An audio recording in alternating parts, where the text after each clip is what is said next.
everyone. My name is John Sear, and I'm a Tolkien scholar.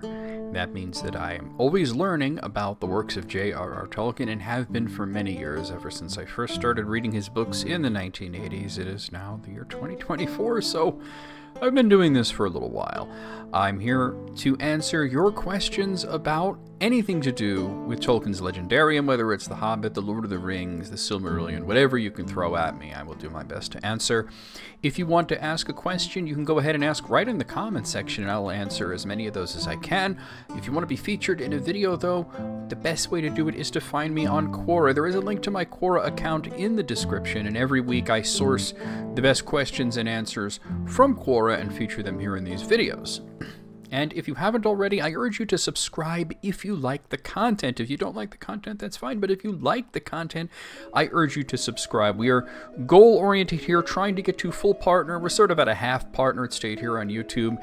And we currently, as of me recording this, have 863 subscribers, which is excellent. It's a big boost from last episode, especially after doing the first Council of Tolkien stream. We got a lot of YouTube subscribers there who were people who missed the live stream, I assume, and are waiting for it to come out on YouTube, and that's going to be coming out on the first. Well, actually, by the time most people see this video, it will already be out. It's coming out on the 1st. Right now, it's the 20.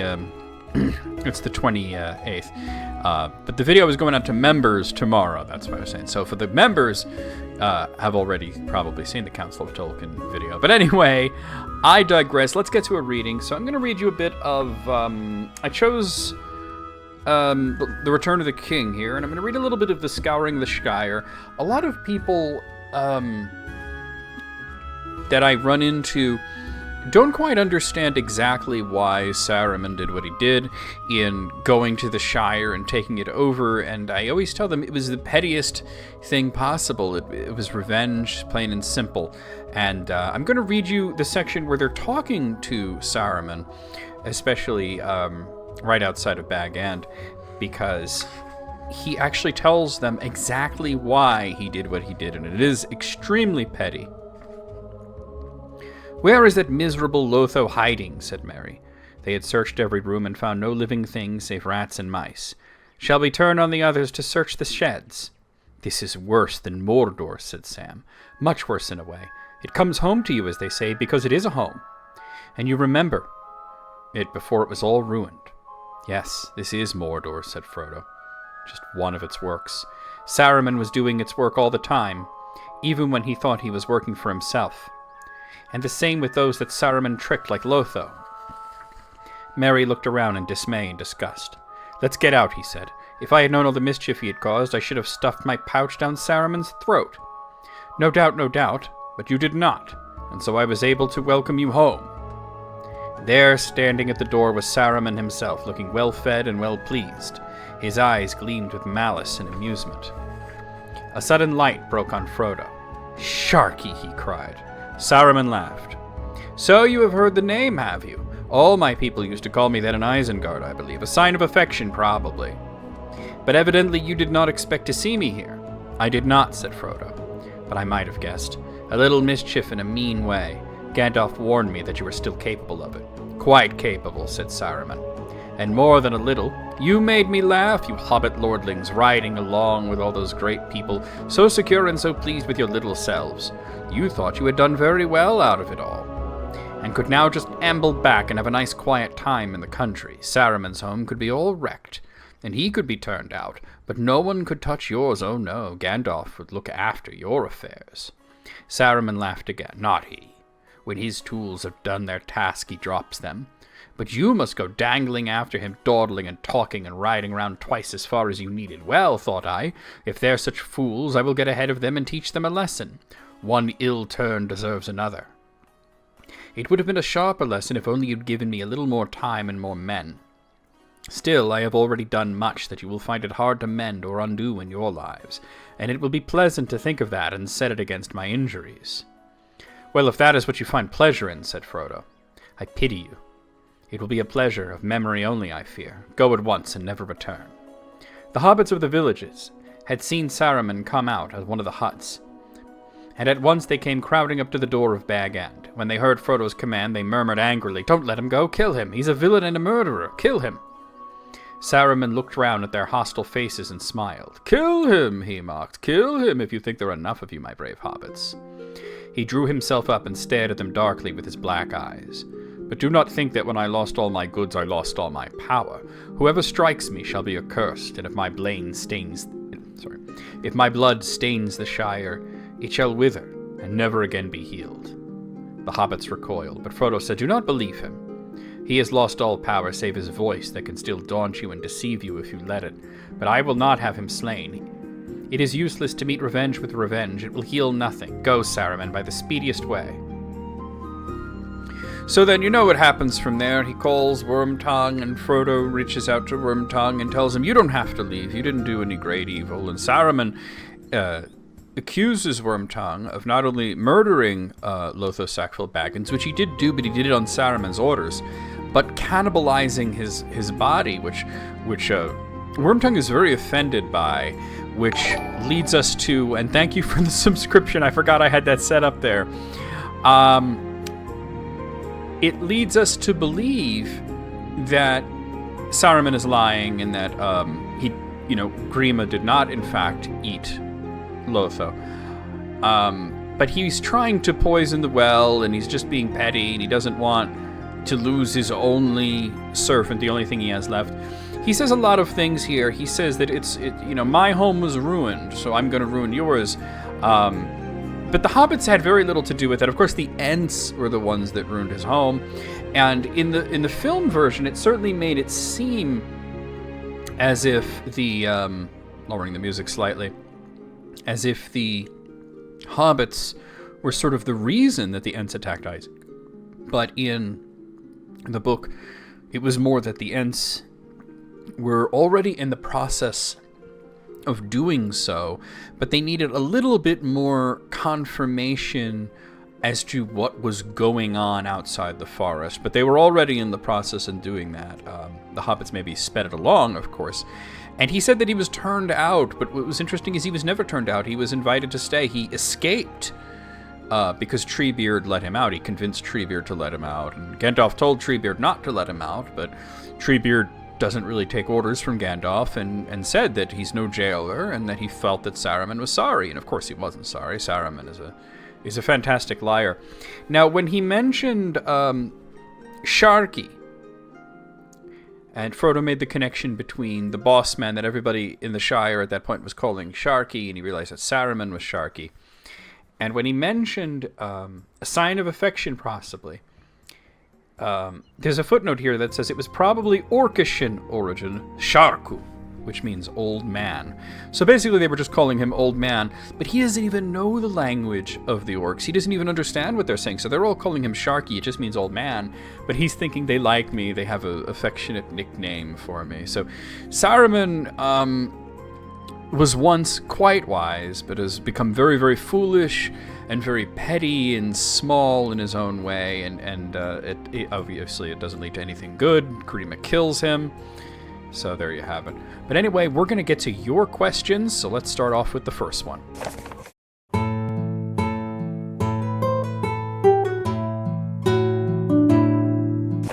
Do weapons in Middle-earth, like Narsil or others, have any real power? If by real power you mean fantastic magical abilities, sometimes they do. Not always, but sometimes. The most powerful weapon, a powerfully magical weapon, I would say, in all of Tolkien's works was a sword called Anglachel, which was later reforged and renamed. The second name was Gurthang. It was a black sword that was made from meteoric iron made by the dark elf Eöl. The sword was gifted to King Turgon, who loved to get weapons as gifts, but he was urged by his wife Melian, who was literally an angel, so she knew these things, to not use it because she felt that it harbored an evil spirit. So Gurthang was later used by Turin Turambar, and it certainly seemed like it was cursed in some way. It was a bit dark, maybe not outright evil, but there was something going on with the sword. The sword definitely had a will of his own. When Turin accidentally killed the elf Beleg with the sword actually mourned Beleg. And at the end of Turin's life, later when it was Gurthang, the sword actually spoke to him, and it wound up claiming his life, which was what Turin was after.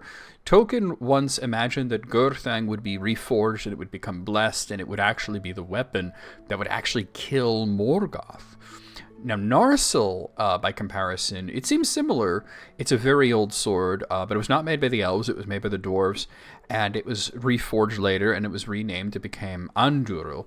It was used successfully on Sauron, so it was a very mighty weapon, but that was likely less due to any magical powers that are specific to that sword, and more the excellent craft of the dwarves and the might of the wielder of the sword, Elendil. Some swords, especially the ones made in Gondolin, are explicitly magical, such as a Turgon sword, which was called the Glamdring, which was later used by Gandalf. These swords burn with a blue fire whenever there are orcs nearby, and they even seem to feed off of killing orcs. So yes, there are absolutely magical swords in The Lord of the Rings. Narsil, we don't know how magical it was. It might have been magical.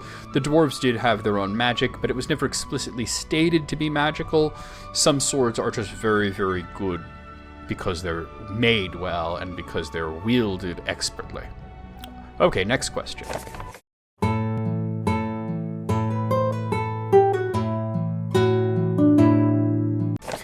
So here's a question that came in from Thanduxio Mabaso, who asks, if Fëanor had agreed to give the Silmarils to the Valar, would the Valar have gone after Morgoth to retrieve them?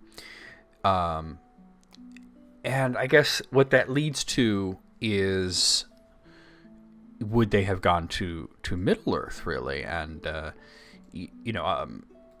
there's a lot going on here, and actually the next question that I'm about to read also has a lot to do with this, so they're sort of grouped together. So I think that they would have gone after Morgoth, even if he didn't. But he never gave them a chance. Fëanor never gave the Valar a real chance. The Valar were not asking Fëanor to surrender the Silmarils with any sort of condition. Tulkas maybe came in a little hot in this scene. He sounded very demanding. But Aula was the cooler head in the room. Fëanor said no. But it was obviously the answer of someone who was very proud and who was in a very vulnerable moment. And due to the fact that it wasn't a straight up no, it was not willingly. It was interesting the way that he worded it, which suggests that he's basically saying, I will do it if you force me to do it, and I know you will. But he was wrong. He didn't trust the Valar, and it was fully Melkor's fault. He had poisoned Fëanor's mind against the Valar, even as Fëanor hated Melkor. He was, after all, the one who gave him the insulting name Morgoth. He took the words of Melkor to heart about being trapped in a mon and denied a birthright to found a kingdom in Middle-earth. And the line about Melkor being one of the Valar really stuck with him. To Fëanor's sort of wounded perception, the Valar would wind up siding with Melkor if it came down to it, because he was one of them. The issue is that it became clear that once it had become clear that Melkor had absconded with the Silmarils and he had escaped to Middle-earth, Fëanor thought the Valar are not actually doing anything. They're sitting there at Mahanaxar, just staring at each other, and they should be doing something. They should be springing into action. And they weren't. They were sitting there basically staring at each other. They didn't seem to actually be doing anything, and maybe he didn't know, or maybe he forgot, that the Valar can communicate without words, and they can do deeds without seeming to move a single finger. He also, in his hot-headedness, seemed to think that there was an urgent time frame for this, but really the time frame was forever. They were all eternal. He was immortal. Fëanor got impatient, and it led to a lot of very bad things. He did not allow the Valar to formulate a plan. He made assumptions that they were not doing anything, that they were not only not doing anything, but that they would continue to do nothing because Melkor was like their brother. So if he had sat tight and waited, I think the Valar would have done something, even if he did not agree to surrender the Silmarils, for perhaps at some point his mind may change. And so absolutely, I think the Valar would have done something more direct if Fëanor had agreed, or even if he had said no, but stayed tight and he didn't go off half-cocked and start killing other elves and, stealing ships and then burning them. And, so I think that's what really stopped them from doing anything, because they had to basically close off the Undying Lands at that point. Okay, next question.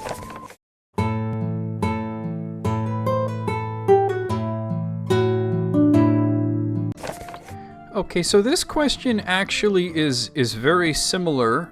It's dealing with the same sort of subject. What was the reaction of the Valar when Fëanor refused to give up his Silmarils and save the Trees of Light from Morgoth? I would have to say that they respected his decision. Fëanor felt that the Valar were coming at him as adversaries, and he decried that what they're asking him was to destroy what he considered to be his life's work, something that he could never again recreate. From their perspective, Yavanna had her life's work destroyed. But of course, we can hardly blame Fëanor for that. That wasn't his fault. Tulkas, as I mentioned in the previous question, was very hasty. He demanded a yes or no answer, and he demanded it right then. And he was really trying to lean on Fëanor to say yes. And Aula was the voice of reason. He cried out for patience and to give Fëanor all the time that he needed to mull it over, because it was a big thing that they were asking of him. And as a craftsman himself, he understood. However, Fëanor, as I mentioned, was full of turmoil, and he basically said, "You'll have to force me, and if you do, you're just as bad as Melkor," which were hurtful words for the Valar to hear, who would not force him, of course. And Namo Mandos, spoke for the Valar with his reaction, and it was a very simple, "Thou hast spoken." It was Fëanor's decision, and they respected it. Okay, next question.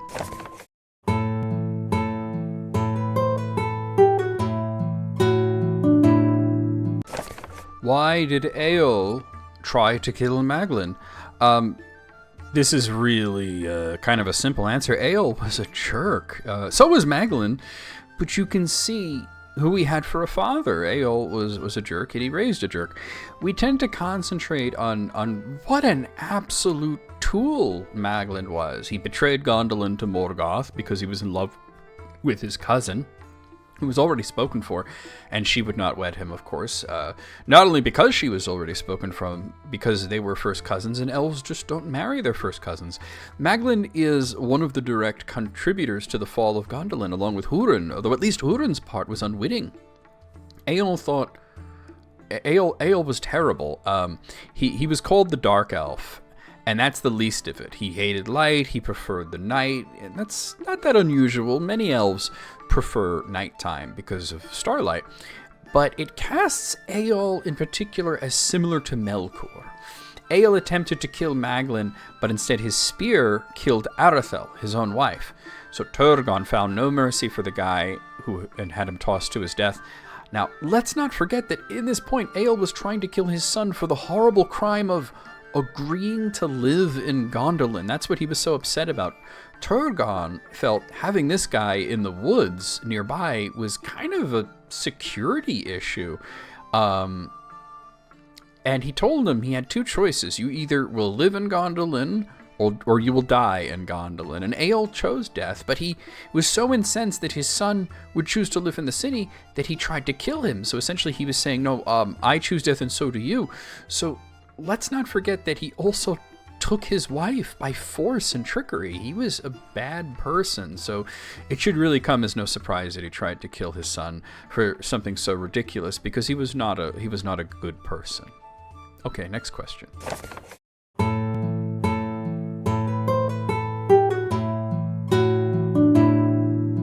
So, would it be possible for Gollum and Frodo to both use the power of the One Ring if they had fought over it? No. No, this is the sort of thing that Saruman would suggest, and I'll give you Gandalf's answer to Saruman. Saruman was waxing poetically to Gandalf about all the great things that they could accomplish if they got their hands on the One Ring, outlining his plan to overthrow Sauron using it. Gandalf corrected his term. He kept saying "we," and Gandalf said, "But only one hand can wear a ring. The One Ring cannot be shared. This is why Sméagol and Déagol quickly devolved into murder after finding it. In the film version, Gandalf stated there was only one Lord of the Rings, and he does not share power. It's not a quote from the book, but it's a sentiment of the book, to be sure. Okay, next question.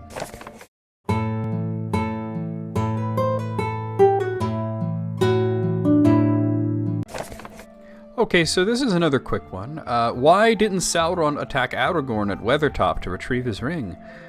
Because he wasn't there. This may seem shocking, but to attack someone, you actually have to be there. You have to be present. Sauron wasn't at Weathertop. He was in Mordor. He was in Mordor for the entirety of The Lord of the Rings. His agents, the Nazgul, were there, and they did attack, though Aragorn was not their target. The ring bearer was their target. The issue was that the Nazgul did not know which of the 4 halflings that were present was the ring bearer, which is why they used their magic to compel Frodo to put on the ring, thus identifying him. Aragorn was able to chase them off with a burning branch because they detest light and they really don't like fire. Okay, next question.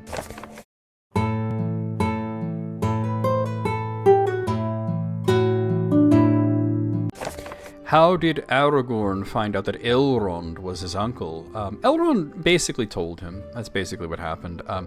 Aragorn grew up in Rivendell thinking that his name was Estel. Even his own mother was calling him Estel. He was essentially raised by Elrond, which is not really all that unusual. Elrond had a history of fostering the future chieftains of the Dunedain. But as Arathorn was killed when Aragorn was only 2 years old, it was a bit more permanent. So when Aragorn turned 20, Elrond told him what his real name was, what his heritage was, and that he was the heir of the Isildur, and he gave him the shards of Narsil. And from that, of course, Aragorn would understand that he was not just an heir of Isildur, but Isildur's father, Elendil, and then going back through all the kings of Númenor to the first king, Elros, who was Elrond's brother. So, of course, they're very distantly related. It's very distant uncles, about 60 generations. It takes about 30 generations to go from Aragorn to Isildur, and it's about slightly more than another 30 generations to go all the way back to Elros. So it's, if 1 generation is your uncle, and 2 generations is your great uncle, and 3 generations would be a great uncle, just imagine 60 generations, and that's how far off they actually are. Okay, next question.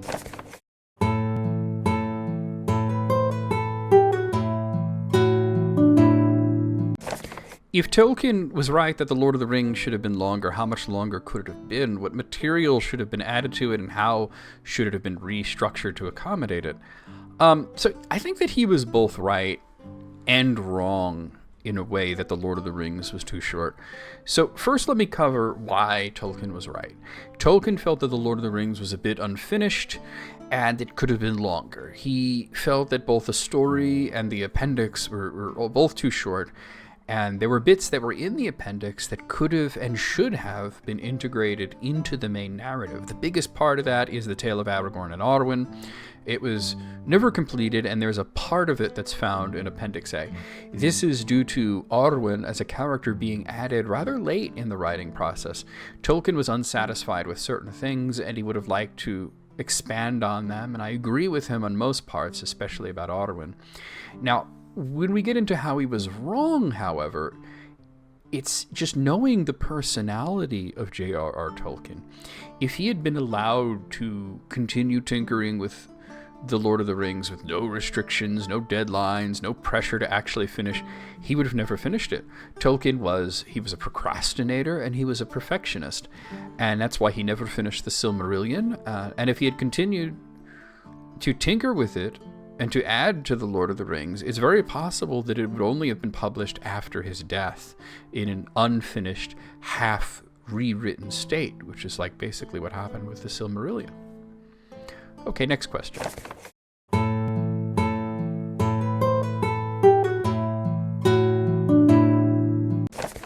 Okay, so I like this question. How many elves do we know that were reincarnated? I personally know only of Glorfindel, but I haven't read all of the literature available. Well, you came to the right person. The only elves that haven't been reincarnated that died were Fëanor and Finwë. One may also assume that Fëanor's sons are not to be reincarnated, though it was never explicitly stated. Elves never really die, because they cannot pass from the world unless they shed their immortality. Usually only the Perithil, the half-elves, and specifically the Perithil descended from Eärendil, can do this, can actually die. Luthien also did it through the grace of Ilúvatar. So if elves are killed, their bodies harmed enough that they would die, their spirits don't pass from the world, they go to Mandos. And if their body is in Aman, the Valar can repair their body and they can return to it. If their body is in Middle-earth, they have to wait in Mandos until the body is fully gone before they can get a new one, which is identical to the previous one. So every elf that has died has this opportunity, unless Namo, who is the Doomsman, he's the guy who's in charge of Mandos, and he was so associated with Mandos that the elves just called him Mandos. So if he decides to hold them for a time, because nobody, not even Manwë, the king of the Breath of Arda, could leave Mandos without his permission. Finwë is staying in Mandos, by choice. Fëanor, he's just going to be held there until the end of the world. But his father Finn was there by choice. Fëanor's mother was going to be there permanently by choice as well, but then she chose to leave after a time, and she wound up living in Lórien, and that's Lórien in the west, in the Undying Lands, not Lothlórien, not in Middle-earth. Glorfindel and Finrod were the only elves that were mentioned explicitly in the text to have returned, and Glorfindel is the only elf that traveled back to Middle-earth, but we are made to understand that every elf returns from Mandos and are therefore once again given flesh or reincarnated in the most literal sense. Even the elves who aren't given flesh, like Fëanor, are still not dead. Their spirits exist within the circles of the world.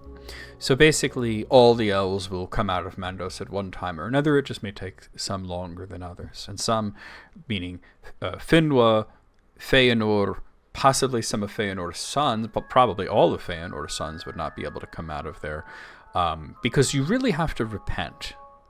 And Tolkien said basically that Fëanor is not going to repent. Okay, next question.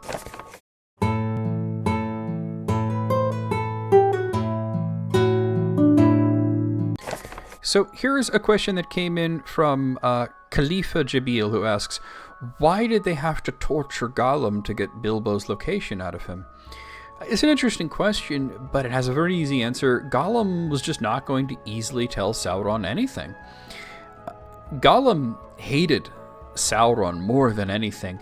Well, Tolkien stated at several occasions that no one could willingly destroy the One Ring, but he did entertain the possibility that Gollum could, out of sheer spite.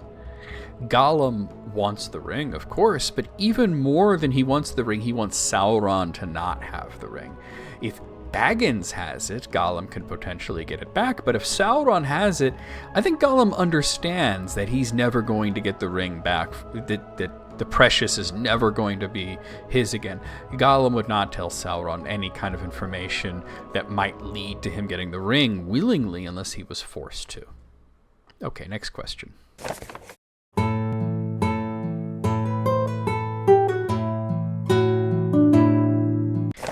This question came in from Rachel Wegscheed. I hope I'm saying it right. Why didn't Gandalf's ring do something to indicate the One Ring was nearby when Bilbo had found it? He was already suspicious, and it seems like Gandalf's ring would have recognized a sister ring being so close and heated up or vibrated or something. So basically, no, it doesn't actually work like that. That's a function that the One Ring would have, and the One Ring only, not any of the other rings.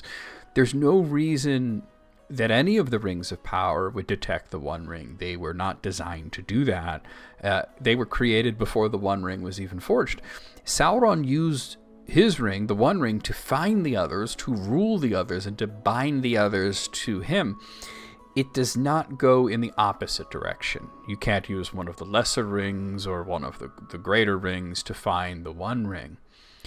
We do have a reason to believe that once the One Ring was destroyed, Gandalf sensed this, that his ring's power was permanently bound to the One, and thus it lost its power when the One Ring was destroyed, so he would have felt that.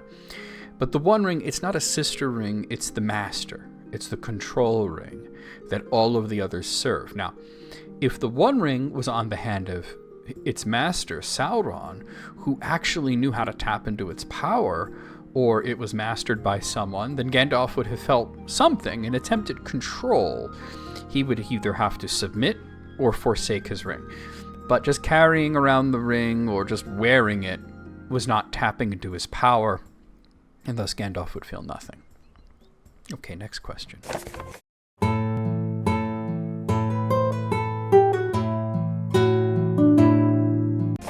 Here's a question that I really like. This is an interesting one. What were the beliefs and motivations of those who fought for Sauron? So there's no single answer, but I'll give you a few examples. Some, like the Black Númenóreans, like the Mouth of Sauron, for example, a few of the men who would become the Nazgûl later on, for them it was about power. They were wicked and cruel, and they would flock to the biggest bully that could give them power in exchange for fealty. This would also cover a lot of the criminal types, just people who were just nefarious and just wanted to be working for the big boss, like the Corsairs of Umbar were like that. Some just shared a common enemy. The Haradrim had been at odds with Gondor for a lot of their history, and they thought that they were just joining the winning side. Others, they were like the Easterlings, were conscripted or forced into his service. Orcs and other evil creatures of the like were magically compelled to serve Sauron. They really didn't have a choice. Some thought they could use the Dark Lord for their own gain. This would be the motivation of Saruman, for instance. He cast his lot in with Sauron with plans to eventually betray him at a later time, but of course Sauron wasn't fooled by that. He knew that what was going on from the beginning, but he allowed Saruman to go on with himself and do things that would trouble people that Sauron wanted to be troubled. Finally, there were some that were just thralls, and they had no will of their own. This was the eventual fate of the Nine. Once they become Nazgûl, they had no will of their own. They were Nazgûl, ring wraiths, fully bound to the Nine, and the Nine were bound to the One, and the One is bound to Sauron, so it's just a direct chain of custody there. Okay, next question.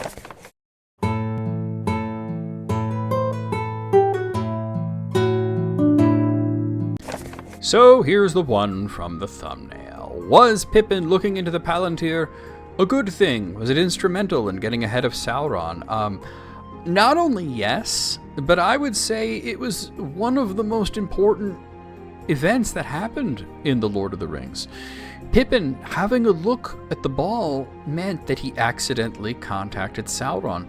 This was important because as far as Sauron was concerned, the Orthanc Stone was in the hands of Saruman. If a halfling was looking into the ball, this must mean that Saruman had successfully captured the ring bearer and has the One Ring in his custody, if not his possession. He sends a Nazgûl to relieve him of this. When the Nazgûl arrives at Isengard and finds there's no halfling, there's no ring, and Isengard is absolutely wrecked, then suddenly Sauron is contacted by a tall Númenórean man bearing Elendil's sword reforged, bearing the Ring of Barahir and the Elisar. So Sauron at this point reaches the following conclusions. 1, Isildur had an heir who is now in Minas Tirith. 2, his enemy in Gondor has liberated the halfling from Isengard and therefore is now in possession or custody of the One Ring, and 3, his enemy is amassing forces against him.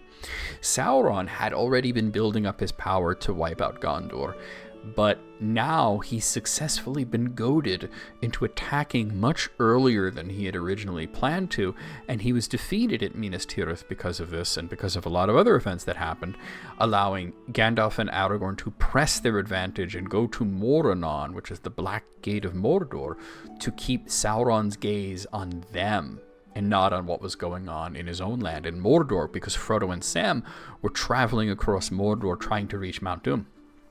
Now note that Aragorn didn't have to tell Sauron anything. He didn't say that he had the ring. Sauron would have immediately realized that that was a lie. He was very good at detecting lies. That's what happened with Saruman, but instead what Aragorn did is he just let the Dark Lord jump to his own conclusions, and that was sort of his own undoing. So really, yeah, there are a few keystone moments that are just incredibly important, and Pippin looking into the Palantir is absolutely one of them. Okay, next question.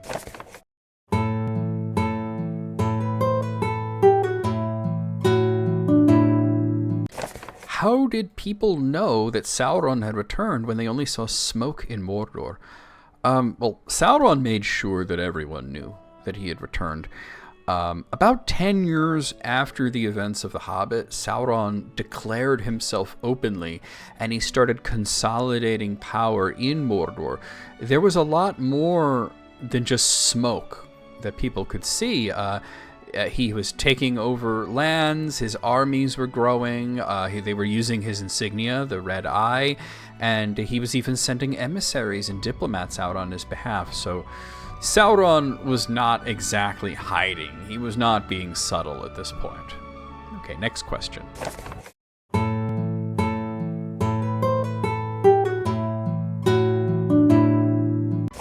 Did Boromir believe that the One Ring could be used for good things despite Sauron's evil intentions? Yes, he certainly did, despite the fact that he was told otherwise several times. Boromir thought that bringing the ring to Mordor was madness. It was crazy. Firstly, because it was practically delivering the ring to the Dark Lord's hand, but also he thought that they could use the One Ring against Sauron. He was disabused of this notion rather quickly at the Council of Elrond, but he didn't actually seem to believe what he was being told, that no one could actually use the ring, and that if they did have the power and the ability to master it, they would become just as bad as Sauron. Boromir believed that even if the ring could not be used against Sauron, it could, at the very least, be kept safe, keeping it so that the Dark Lord could not have it. Shortly before he lost his wits and tried to take the ring from Frodo, he declared that the elves and the wizards were sort of like useless intellectuals who did not understand the realities of the war.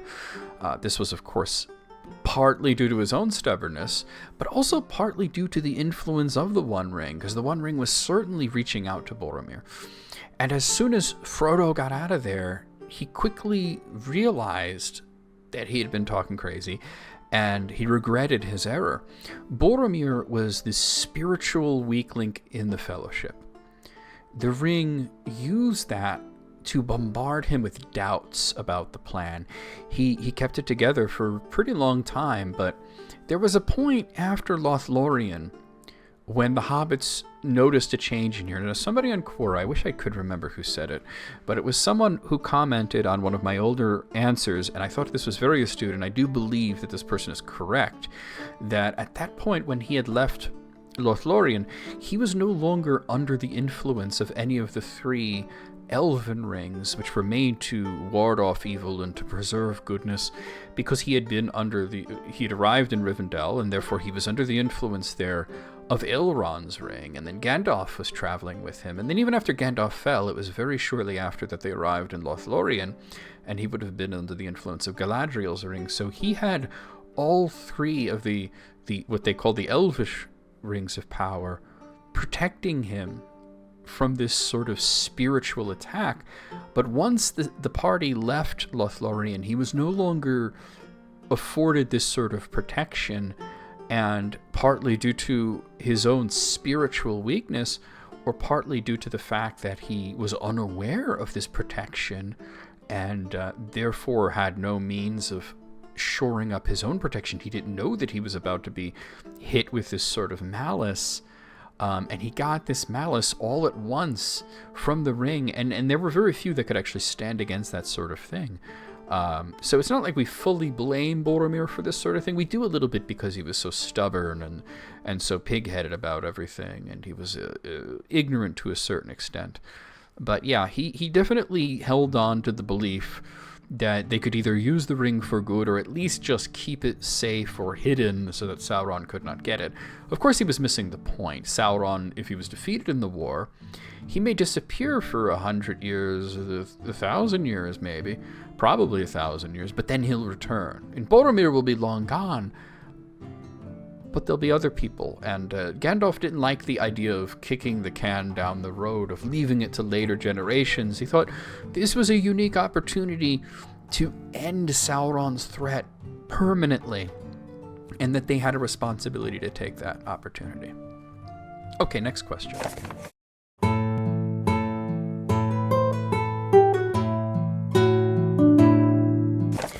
Now, here's a fun question. I don't get asked this sort of thing very often. Did J.R.R. Tolkien mention anything about the music preferences of dwarves? Did they ever listen to music created by elves or humans? So the dwarves had their own music and their own songs. In The Hobbit, the dwarves arrived and they all brought instruments to Bag End, and they put on quite a performance. They each produced their instruments and they played along with their song. Tolkien was never specific about melodies or what sort of music any of the songs in his legendarium would resemble, like what genre they were, but I would surmise the music would all fall under this blanket term, folk music, because it's the music of cultures. Gimli also sings a song in Moria, and the dwarves often allude to being included in great songs of their culture. Elves, of course, had their own songs, and hobbits did, and men did. Even orcs did, I would imagine. They were probably not very nice, though. And they were probably more like chants and such. But there were probably a lot of overlap in them. As for listening to music from other races, I mean, there was no way of recording music in Middle-earth, but they would certainly listen to songs performed. Like, for example, Gimli and Gloin spent quite a bit of time in Rivendell, and the elves in Rivendell loved to sing. You see that especially in The Hobbit, they were always singing, and the dwarves there had witnessed that. So, yeah, they would listen to music from other cultures as well. Okay, next question.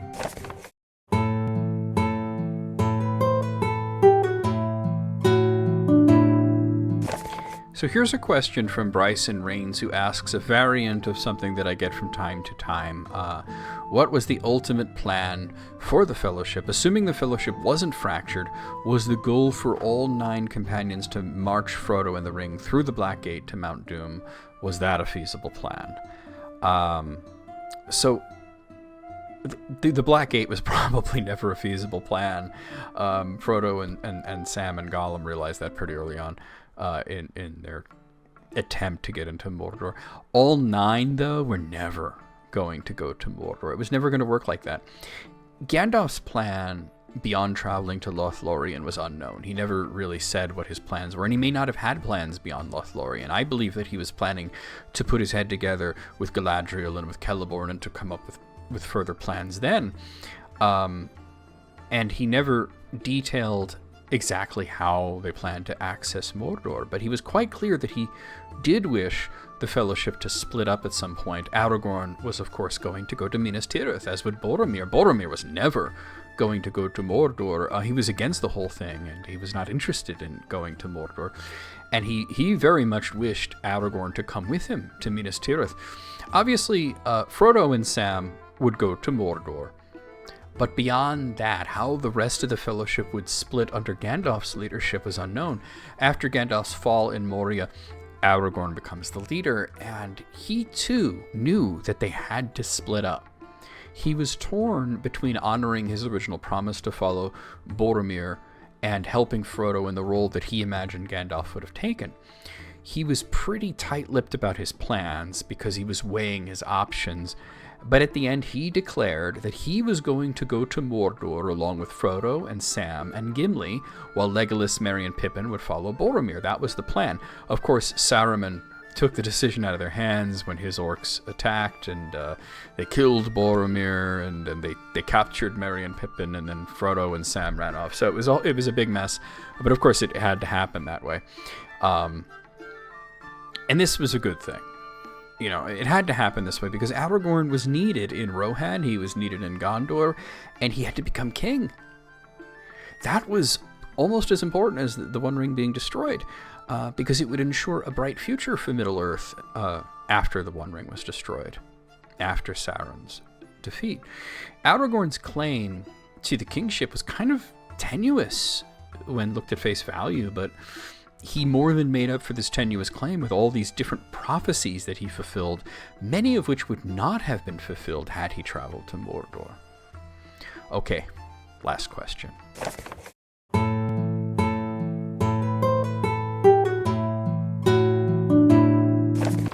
Why does the kingship pass to Fëanor when Fëanor was slain in Valinor? Isn't his spirit right in the halls of Mandos, where the Noldor can still communicate with him?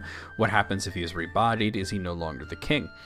So, let me help you out here. Let me give you a few thoughts that are going to help with the understanding here, because this is not simple. This is not an easy thing to contemplate. The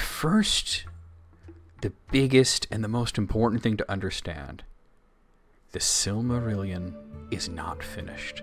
And I want you guys to say this with me. 3, 2, 1. The Silmarillion is not finished.